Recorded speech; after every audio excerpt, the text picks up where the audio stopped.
As I do every year, I hit you guys with the honourable mentions before the full proper lists. The top songs of the year, the top albums of the year, my favourites of the year. I get so excited for these lists, man. I get so excited. They're so fun to do, so good to finally encapsulate the best releases of every year, to highlight the best of the best, to highlight my favorites. I just get so excited for this. It's like a mini Christmas before Christmas. I'm not even joking.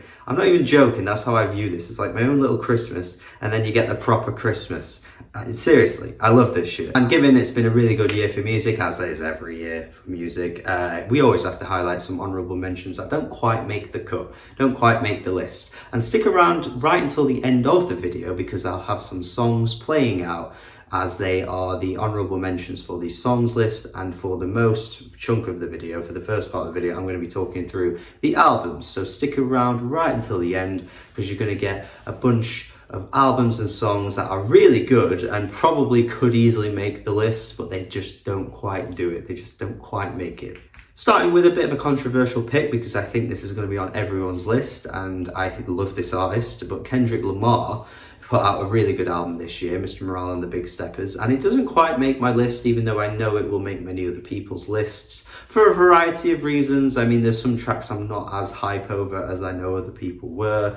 The We Cry Together track just doesn't work for me. I can't listen to that, man. That's some Eminem shit, honestly, to me. But yeah, look, I like the album overall, and I like what Kendrick Lamar was doing on this album. I think the presentation of some of the themes was fantastic. I think the back end of the album has some of his most poignant songs to date, to be honest.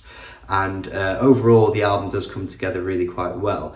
I still think it's a step up from Damn. As much as there are people that love Damn out there, I still think Damn is a bit of a weaker album for Kendrick, but it's not quite on the level of his best. I'm not going to be calling this, you know, a Good Kid, Mad City or a To Pimp a Butterfly anytime soon, even if it is still a really good album. And comparing it to your average rapper, you know, this is a quality album in most people's discographies. Like, he is just that good. And I think it's a step in a good direction for Kendrick, and I'm looking forward to seeing where he takes us next. Silvana Estrada dropped a beautiful album this year, some of the most dazzling and spellbinding vocal performances you're going to hear all year. I think instrumentally it's fantastic as well. It reminds me in places of Natalia Lafourcade, and honestly, on any given day this could hit really hard for me and for anyone who just wants that kind of beautiful approach being brought to them via vocals. It reminds me of some like Rosalia's earlier stuff, you know, when she was doing that kind of more I guess harrowing approach to the singing, and it just made for a really beautiful atmosphere. Yeah, I think Silvana is a really talented artist who I'm going to be keeping an eye on in the future. Viagra Boys dropped their best album to date. Do not mistake it. It is their best album to date with Cave World for me. Thought the concept was pretty good. I thought, well, the concept in fact was probably the best part about the album, actually. The concept was really cool, and I like what they were going for with the tongue-in-cheekness, with the silliness in some of the lyrics, some clever societal messages coming through as well. Some of it was presented in a bit of a basic way, and that's why it doesn't quite make the list for me. I still feel like they could have probably gone a little bit sharper with some of the ideas, and maybe spaced out the albums a bit more creatively than just having, you know, the title of the track and it just being empty noise. And then it you know, it takes you to the new age, the new era, and then each time it did that, it did it like 3 times, and I don't really feel like it was done in a particularly creative way. But overall, you can see what they're going for, and you can see why they spaced those sections out in the way that they did. And the music's good as well. It's got some dance punky moments that I really liked, that I am a huge fan of from the 2000s, and I think overall as a rock album it's good. Gotta mention Steve Lacy, my boy Steve Lacy. He dropped a really good album this year. Again, best work to date from this artist here. And one of the biggest songs of the year came from it as well, which I did see coming. I thought that was going to be a huge hit, and it ended up being that way, which is great. And also has amazing songs like Mercury on it as well. There's not just Bad Habit. It's a really good album overall. It doesn't quite make the list because I think the second half of the album isn't quite as good as the first half, but still really good from Steve Lacy. I think he's entering in a spot at the moment that, you know, is kind of filling a space that we could be getting from, you know, an artist like Frank Ocean, who is just so quiet and infrequent with his music releases. And I think Steve Lacy could be the guy to sort of jump in and take us on a little trip for a while we wait for some Frank. But regardless of that comparison, I think Steve Lacy is a real great talent, and yeah, this was a really good album for him. He did really well for this album, and he totally deserves it. A totally unexpected one from Soccer Mummy next. I have not liked anything Soccer Mummy's put out really at all across her career, and yet somehow here she is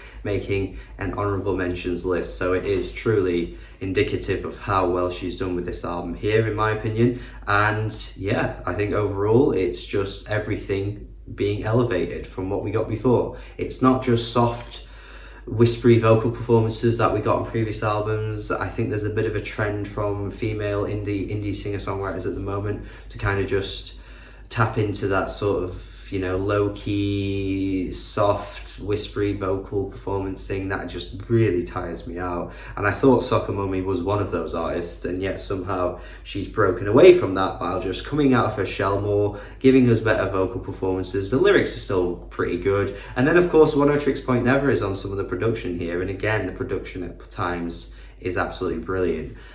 So yeah, some great songs on this one, really good. Another artist that I was worried was going to fall into that trap but broke out of her shell a little bit too, Beabadoobee. I thought Beabadoobee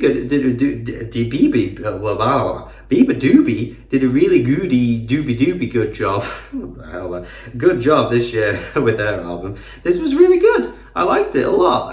Again, very soft but expressive in places as well, very charming, and just an improvement from the previous Beabadoobee release that I had heard before. So yeah, shout out to Beabadoobee, and this is a good sign for her, and I think her next album could be even better. I can see it. And the final one to mention in regards to the album honourable mentions for 2022 is Earl Sweatshirt. Earl Sweatshirt dropped a really good album this year. I think he had a tricky job of following up some rap songs, and in a lot of ways I don't really feel like this album's took off for him in the way that one did, but they're different albums, and some of the production here is absolutely sensational. Like tracks like Titanic, my god, the production's fantastic, bro. Like there's some really great production moments. He's still rapping in a really interesting way that you can't really compare to anyone else. Like he's in his own lane, I think, and other artists out there, you know, he's influenced by, and you know, they've influenced him. It's just all kind of come together, and he's just really found his own lane, I think, with this. Yeah, this was a really good album, and difficult again. Like I say, some rap songs were so hard to top, but I still feel like he's given us a really good release here. So yeah, they're my honourable mentions for the albums, but like I say, stick around because I'm going to play out some songs that don't quite make the list, and there's a lot of songs that could have made my songs list, man. Oh god, there's so many that miss out that I'm like, damn, that is a good song, that is a good ass song, and it's not making the list. Tough, but please stick around for that. Let me know your thoughts in the comments for your honourable mentions this year, what you think of these albums I've mentioned, if you think they should have made the list, if you're angry, if you're mad, if you're raging, please let me know. Subscribe if you haven't already. Have a good day, and goodbye.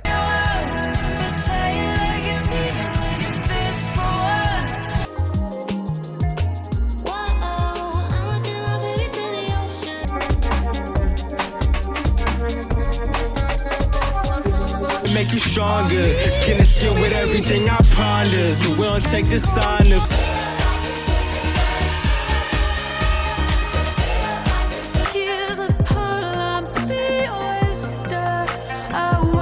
Come on.